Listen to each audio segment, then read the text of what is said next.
200 persone in strada nonostante divieti, musica e palloncini al funerale del sindaco di Saviano in Campania. Il prefetto, fatto gravissimo, la procura di Nola apre un'inchiesta. Giovanna Cucè.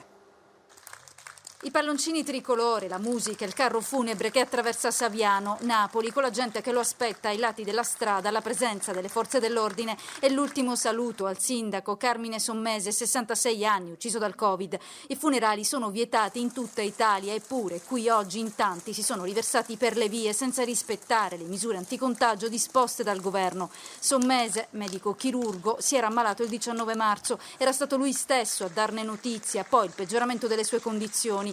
Oggi il corteo funebre, aperto dall'auto della polizia municipale, è arrivato fino all'ospedale di Nola in cui il sindaco aveva lavorato.